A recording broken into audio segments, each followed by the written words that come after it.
So, they don't call it a big break for nothing. One role can definitely change everything for an actor. For example, when Quentin Tarantino hired John Travolta in Pulp Fiction, it reignited his career. When Julia Roberts did Pretty Woman, she became one of the most sought-after leading ladies in Hollywood. And with the wild success of The Sopranos, James Gandolfini secured his legacy as one of the all-time greats. But the history of film and TV is littered with actors who seemingly landed the dream gig only to let it slip through their fingers.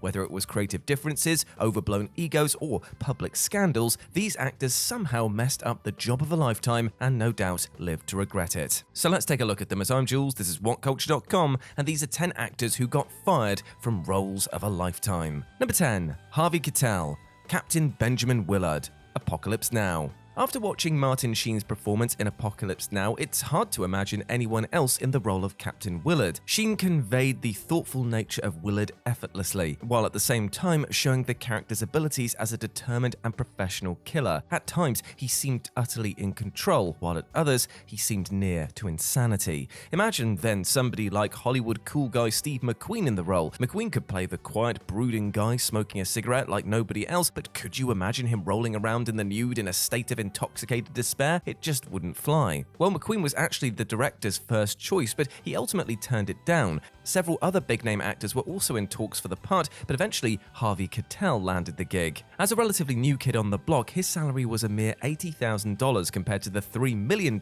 Steve McQueen reportedly asked for. Harvey also had the benefit of actually being in the US Marines in his youth. He was a good option on all fronts, but shortly into shooting, the director realized that the actor was unsuited for the role, mainly because the character of Willard was intended to be a passive onlooker, whereas the actor had a domineering presence, and so he got the axe, and Coppola returned to Martin Sheen. Number 9. Eric Stoltz, Marty McFly, Back to the Future. Back to the Future is one of the greatest films of the 1980s. It introduced another generation to Chuck Berry and made Michael J. Fox a star. And let's not forget that Huey Lewis classic, The Power of Love. This movie is simply one of the greatest pieces of pop culture. But the movie could have been very different indeed, because the early cuts were so different to what the studio envisioned that they made the decision to scrap a full 5 weeks of footage along with the leading man. During the 1980s, Eric Stoltz was considered one of the great young talents of the era. He was known as a fairly serious actor who embodied the whole method approach, but this really didn't fit with the tone that Robert Zemeckis envisioned for his movie. He wanted a light-hearted action comedy with a charismatic lead who was both charming and funny. Stoltz's interpretation of Marty McFly was as a brooding teenager crippled by anxieties brought on by altering the past, and as such, it just didn't land. The studio fired the actor and begged for their first choice, Michael J. Fox, to take the part. But the issue was that Fox was under obligation to film the sitcom Family Ties. An arrangement was made whereby Fox would shoot all day on Family Ties and then work on Back to the Future at night. And what we got was definitely worth all of the sacrifices. Number 8. Natalie Portman, Juliet, Romeo and Juliet. Baz Luhrmann's wacky modernized take on Shakespeare's most tragic tale turned a world onto the rising star Leonardo DiCaprio. It also gave Claire Danes her first shot in a leading role at the young age of 16. Leo was in his early 20s when he took on the role, which might make some uncomfortable considering what the two characters got up to, but if the studio had gone with their first choice for Juliet, things would have been even creepier. The 13-year-old Natalie Portman had proven herself to be one hell of an actor in Leon the Professional, so much so that Baz Luhrmann was keen to snap her up to play the role of Juliet. She originally landed the gig when she was just 14, and needless to say, early footage left the studio feeling more than a little uneasy given the romantic interactions between the 20-something Leo and the 14-year-old Portman. Of course, the decision to replace Portman didn't hurt her career, and it was certainly a wise move on the studio's part. Number 7. Stuart Townsend, Aragorn, The Lord of the Rings. When Peter Jackson came to casting the role of Aragorn, he went through a whole list of possibilities. Russell Crowe, Daniel Day-Lewis, and even Nicolas Cage, if you can believe it. But eventually Jackson settled on a relatively unknown actor, Stuart Townsend. Several months before principal photography started, Jackson flew his cast out to New Zealand to take part in a number of training exercises, which would also give the actors a chance to develop a sense of camaraderie. Townsend was supposedly uncooperative in the run-up to filming, but the story that's prevailed over the years is that he was simply too young to portray his character. After months in New Zealand, the actor was given the boot just days before filming got underway. Jackson's scramble for a new lead actor led him back to Russell Crowe, who again turned it down. Finally, he landed on Viggo Mortensen. But it was no certain thing. Mortensen was unfamiliar with Tolkien and was only given 24 hours to make the decision. Luckily, the actor's son got wind of the offer and, being a huge fan of the books, insisted that his father take the role. Number 6. Gina Carano, Cara Dune, The Mandalorian.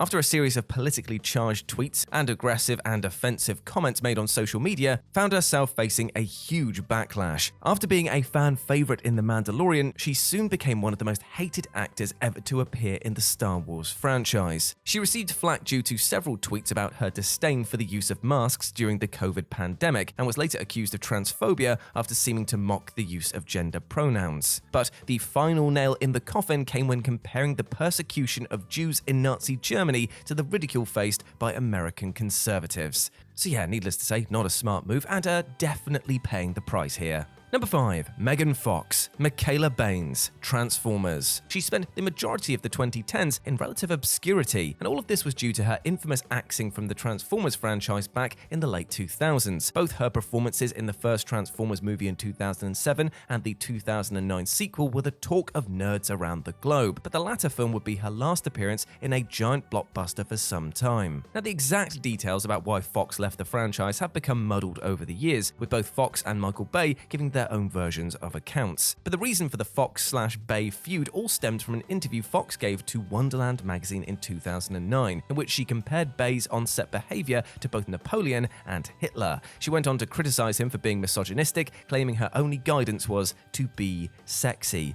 Bay claimed Fox's comments in the interview were part of the reason that she was let go from the franchise, but also made it clear he thought she acted unprofessionally on set. Now, whatever the truth here, Fox's career definitely took a hit in the years following. Number 4. James Remar, Corporal Dwayne Hicks, Aliens. How do you try and top a genre-changing cinematic masterpiece like Ridley Scott's Alien? Well, the short answer is you don't. Which is why when James Cameron picked up the Alien franchise in the mid-1980s, he made the incredibly wise decision to take his movie in a completely different direction. The horror generated by the claustrophobic, heart-thumping game of cat and mouse portrayed in the first movie was never going to be replicated. Instead, Cameron made a sci-fi action movie pumped full of mean Marines, pulse rifles, and hordes of xenomorphs. This time, Ellen Ripley had a gruff bunch of grunts at her back to stomp some bug ass. Well, sort of, because the Marines pretty much get their asses kicked, leaving Corporal Hicks to rally the survivors. But his role was originally given to James Remar, who can still be spotted from behind in several shots. Remar joined the rest of the crew for several months of training before the shoot, bonding with his fellow Marines and even customizing his character's armor. But not long into the shoot, he was given the boot, citing family obligations for his departure. Later, he revealed the whole story, admitted that he was kicked out for having a drug problem. Number 3.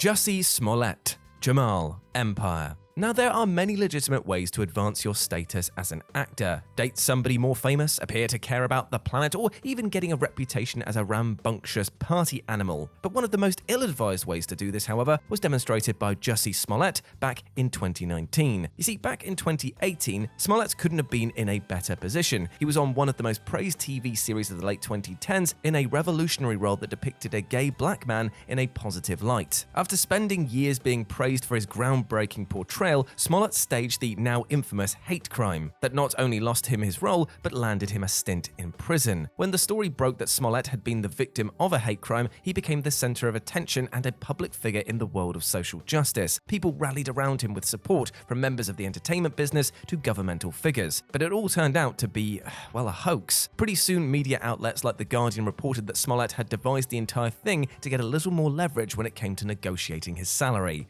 Yeah, that didn't go as planned, did it? Number 2. Anthony Michael Hall, Private Joker, Full Metal Jacket. Stanley Kubrick's Full Metal Jacket is a great examination of the indoctrination process young men in the military go through to make them into killing machines. The film follows the wisecracking Private J.T. Joker Davis through his experience of boot camp to the front lines of war. Like many Vietnam War movies of the era, the central conflict revolves around the struggle for one's humanity in an inhumane situation. Matthew Modine's performance garnered him acclaim and became a highlight of his career. No doubt Bruce Willis and Val Kilmer, who both turned down the role, were absolutely kicking themselves themselves. But no actor could have been more bitter than Anthony Michael Hall. You see, during the 1980s, Hall made a name for himself appearing as the innocent geek in several coming-of-age teen comedies such as The Breakfast Club and 16 Candles. In many ways, he would have been perfect for the role. Seeing the young, innocent, and awkward Hall slowly transformed by the horrors of war would have been pretty impactful stuff, but Hall's weight as a successful and popular young actor led him to overestimate his bargaining power. He spent months preparing for the role, but ultimately Kubrick gave up on him due to a tedious 9 months spent negotiating his salary. And number 1, Kevin Spacey, Frank Underwood, House of Cards. By the time that Kevin Spacey appeared in House of Cards, he was already considered one of the greatest actors in cinema. Despite his many notable cinematic achievements though, his iconic role as Frank Underwood came to be his most defining. Initially expected to go down as one of the best performances in small screen history, House of Cards will now forever be associated with the actor's full fall from grace. The highly publicized sexual assault allegations Spacey was accused of by actor Anthony Rapp resulted in his firing and his character being written out of the show. As more allegations were leveled at Spacey, the industry was forced to reckon with the actor's position within it. In one of the most bizarre twists of the entire affair though, Spacey then appeared in a series of videos as Frank Underwood, seemingly addressing the allegations via some truly creepy and cryptic monologues. Yeah, it's quite weird. It's definitely odd viewing.